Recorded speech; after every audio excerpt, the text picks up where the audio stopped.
I can't believe how bad it's gotten. I mean, it's here. We all know we're screwed. The question is, if it's going to get worse, what do we do? The good news is this: if it gets worse, you still have time to prepare. That is money supply. It's M2. Just too much money in the system. But the question is, so what's going to happen? Let's say they raise interest rates, they push us into a recession. That's going to crush a lot of small businesses, and if prices go up, I think the problem is in the bond market. That's my concern. And the repo market, which is short term, as short as it gets. So I'm watching all this stuff. I want to know what a person can do. In 1913, the Fed is the third central bank America has had, because every president has warned against central banks, like the Bank of England. And the Fed is not federal. It has no reserves, and it's not a bank. It's a cartel of banks. And in 1913, the Fed, the third one, was created, starting with President Washington, said, do not have a central bank. Since, 1776. Not only was the Fed created in 1913, so was the taxman. The Beatles always sang about the taxman. Well, in 1913, the 16th Amendment was passed, which caused America to be taxed. And almost up to that point, until 1913, America was a tax-free nation. So what does that tell you? For money to exist, taxes had to exist. Hear me out. For money to exist, the dollar or the pound, taxes had to exist. So it was one of the biggest scams going. And that's why 1913 is so important. And then in 1944, as World War II was winding down, the world agreed to make the U.S. dollar the reserve currency of the world, which it is today, if America promised to keep it backed by gold. So in 1944, the United States says, we promise we'll back it by gold. And then in 1971, President Nixon says, oops, we broke our promise. And that allowed money printing to go out of control. So here we are today. I just got this. It just came in. It's The Economist from London. And it says here, governments have spent $17 trillion on the pandemic, including loans and guarantees, for a combined total of 16% of the global GDP. That's how much money was printed last year. 16% of the global GDP. Now, if that doesn't cause you to run out and buy gold and silver, I don't know what will. They now have to keep printing or we crash. That's why I've been bullish on gold for all these years. You watch who's spending the money. It's the government. I don't trust them. I never have.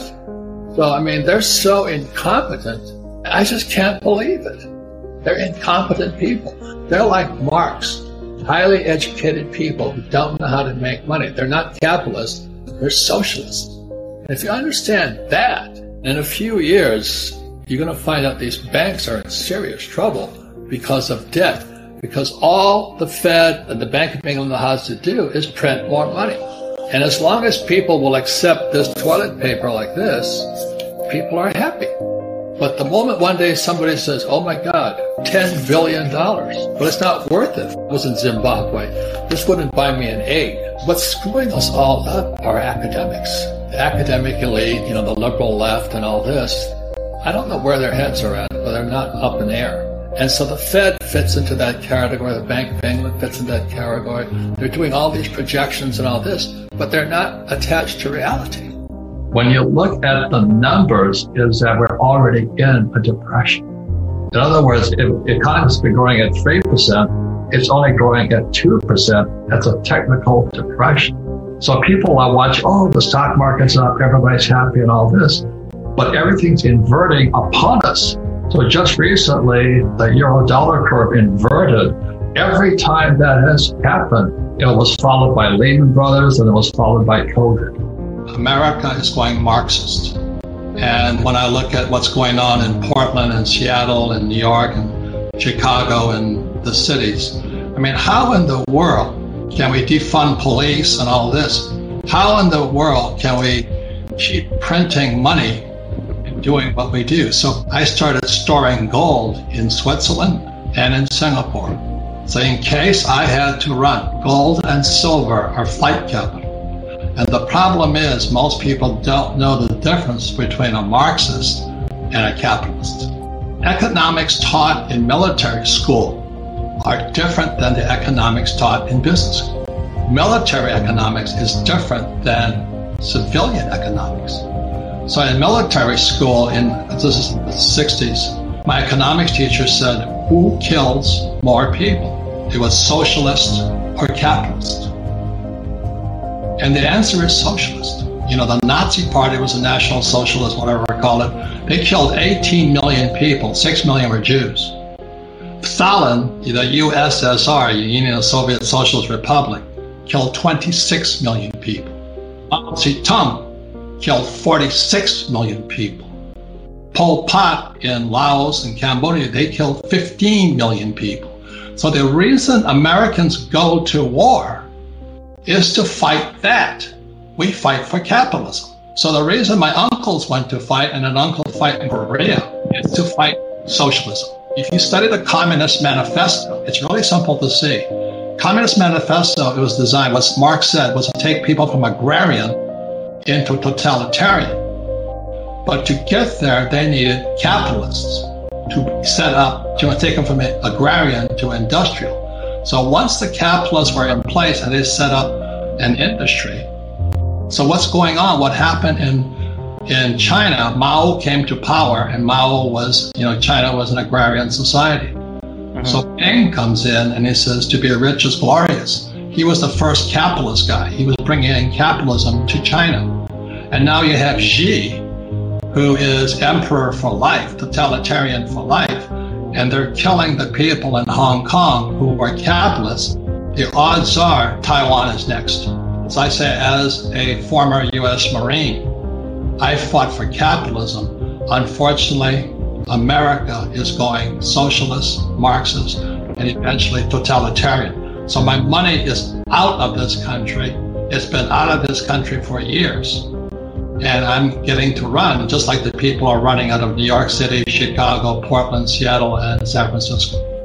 Well, it actually started, in my opinion, because I'm the baby boomer. The Marxists knew, or the socialists knew, the way into the U.S. was through the students. And you look at what's happening today, our schools are out and now teaching kids Marxism and socialism. So the freedom of speech is gone. That's why I'm concerned, is we're going more and more Marxist. But it actually started in September 17th, 2019, when the repo market went crazy. The repo market interest rates went from like 2% to 10%. But that was indication that the Fed and the Treasury were going bankrupt. So what happened when the repo market went crazy in 2019, the Fed and the Treasury stepped in and took over the repo market. And then they started manipulating prices. That was September 2019. December 2019, oh my God, COVID, Wuhan. Right. So I criticized that. I said, there's something fishy going on. Well, as you know, if you criticize any of that stuff, vaccines and all that, the mob comes after you. Look at the doctors who said, COVID is BS. They get fired. They get taken off. If that's not Marxist, if that is not the First Amendment being destroyed, I don't know what is. And then to get accused by the Washington Post, which is Bezos' bunch, and I have no defense. The question I have, is this biological warfare? That's my question. Being a military guy, a Marine, I'm not that bright, but I get suspicious. See, those are the questions that suspicious minds ask. When I look at that, I say, how does this Fauci have the power to basically destroy capitalism when the facts state that COVID does kill people, but it kills a certain group of people? It doesn't kill everybody. And so those are the questions, I've always had as a person who, not that I don't trust my country, I just don't trust it. Globalization is very, very left. There's a correlation between prosperity going to China and other countries and jobs leaving the country.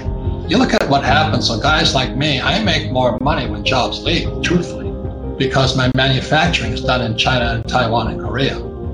And so we just recently, this is before COVID, we started bringing our manufacturing back to the States. We've got to get back to protecting the worker. and the jobs. Now that goes against the liberal point of view.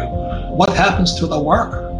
That's my concern. I'm not Republican or Democrat, but I am a capitalist. I studied economics in military school, not business school. I did go to business school.